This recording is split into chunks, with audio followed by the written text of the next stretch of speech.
कुछ शहर इतिहास में नहीं पाए जाते, कुछ कहानियां किताबों में नहीं लिखी जाती और कुछ नाम इंसानों की जुबानों पर लेने की इजाजत नहीं रखते। यह कहानी है एक ऐसे ही शहर की जिसे लोग बेनाम शहर कहते हैं, जहां आज भी रेत के नीचे कोई सांस लेता है, जहां जिन्न अब भी जागते हैं। मैं एक पुरातत्वविद हूं, नाम है रफीक। पिछले कई सालों से मैं अरब के पुराने खंडहरों की खोज में लगा हूं। एक दिन एक बहुत ही पुरानी किताब हाथ लगी जिसमें एक बेनाम शहर का जिक्र था। ऐसा शहर जो समय से पहले बसा था और समय के बाद भी जिंदा है। कहा गया था वहां अब कोई नहीं रहता सिवाय उन आत्माओं के जिन्हें इंसानों ने कभी समझा ही नहीं। उस किताब में लिखा था अल मदीनत अल्लाती ला युसम्मा, वह शहर जिसका नाम नहीं लिया जा सकता। कुछ विद्वानों ने उसे झूठ कहा, कुछ ने पागलपन, लेकिन मैं तैयार था सच जानने के लिए। मैंने सामान बांधा, एक ऊंट लिया और निकल पड़ा उस रहस्यमय रेगिस्तान की ओर, जहां दिन में सूरज जलाता है और रात में रेत सांप बनकर रेंगती है। 4 दिन 4 रातें सिर्फ रेत, सिर्फ खामोशी और कभी कभी एक अजीब फुसफुसाहट जो हवा में बहती थी, धीमी आवाज। 5वें दिन सुबह सूरज उगा और मेरी आंखों के सामने था वह खंडहर, वह बेनाम शहर, रेत में आधा डूबा हुआ, पत्थरों पर अजीब लिपि खुदी हुई, ऐसी भाषा जिसे कोई जानता नहीं।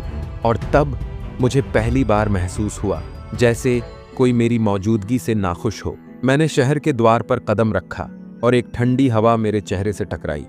कई 100 साल पुराना शहर, लेकिन ऐसा लग रहा था जैसे किसी ने अभी अभी वहां से गुजरकर दरवाजा खोला हो। भीतर कदम रखते ही सब कुछ अजीब लगने लगा। दीवारों पर चित्र बने थे अद्भुत जीवों के जो इंसान जैसे थे पर नहीं भी थे। कुछ के सिर बकरी जैसे, कुछ के हाथ मगरमच्छ जैसे, और सबसे अजीब एक चित्र था जिसमें एक आदमी को जिन्न घसीटते हुए ले जा रहे थे। मेरे पीछे कोई नहीं था, फिर भी मैंने किसी के कदमों की आवाज सुनी। मैंने मुड़कर देखा, कोई नहीं, और तभी दीवार पर छाया चली जिसका कोई स्रोत नहीं था। शहर के बीचों बीच एक सीढ़ी नीचे जा रही थी, अंधेरे में, रेत के नीचे। मैंने मशाल जलाई और उतरने लगा। हर सीढ़ी के साथ हवा ठंडी होती गई और फिर एक दरवाजा आया, कांस्य का बना, जिस पर कुछ लिखा था, या बनी आदम ला तकरा, हे मानव प्रवेश न करो।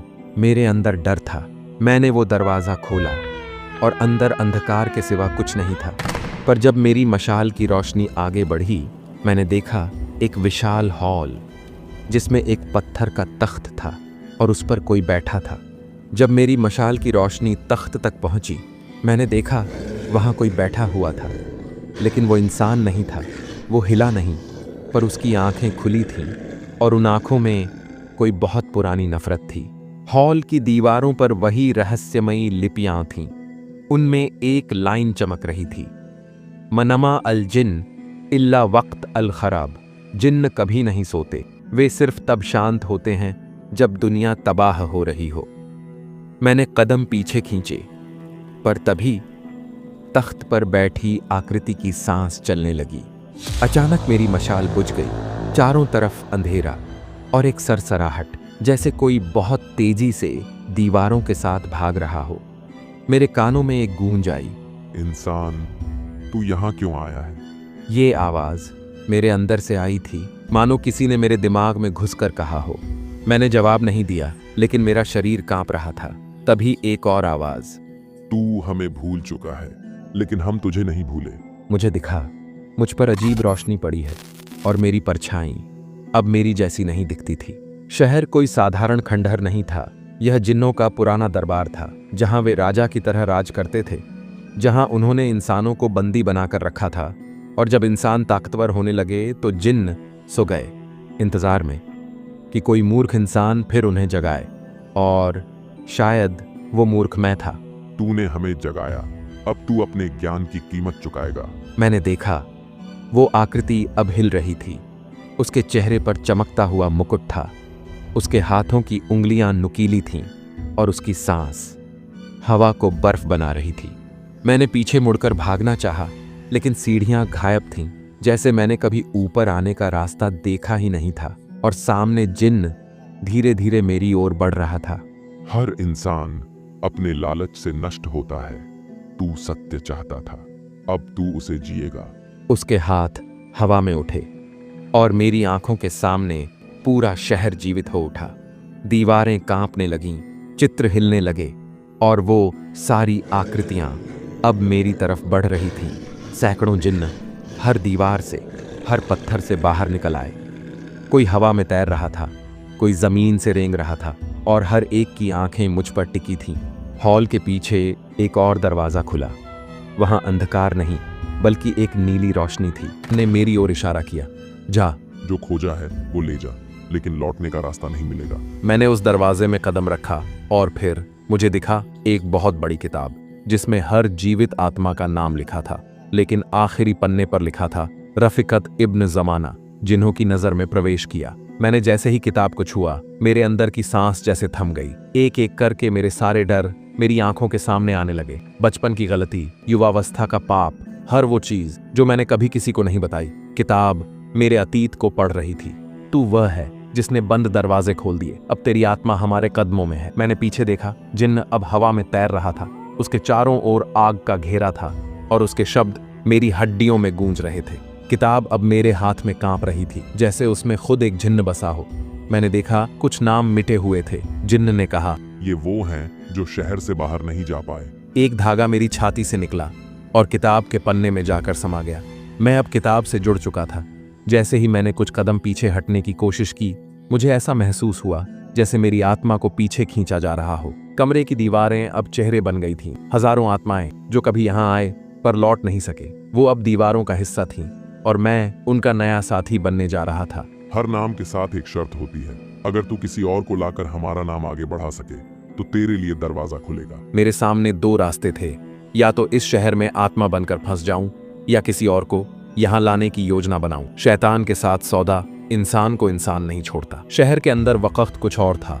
बाहर साल बीत चुके थे, अंदर सिर्फ कुछ घंटे, लेकिन मेरी आंखें अब सब कुछ देख सकती थीं। मैं अब इंसान नहीं, कुछ और बन चुका था। जा और वह लाओ जो तुझ पर विश्वास करे। तेरे लिए दरवाजा खुलेगा, लेकिन हर बार एक हिस्सा तेरा यही रहेगा। मुझे एक मौका दिया गया लौटने का, लेकिन कीमत किसी और की आत्मा थी। एक जोरदार गर्जना के साथ रेगिस्तान की रेत हटी और वही सीढ़ियां जो गायब थीं अब फिर दिखी। मैं ऊपर आया और जब बाहर आया तो सूरज नहीं, रात थी और चांद बिल्कुल नीला।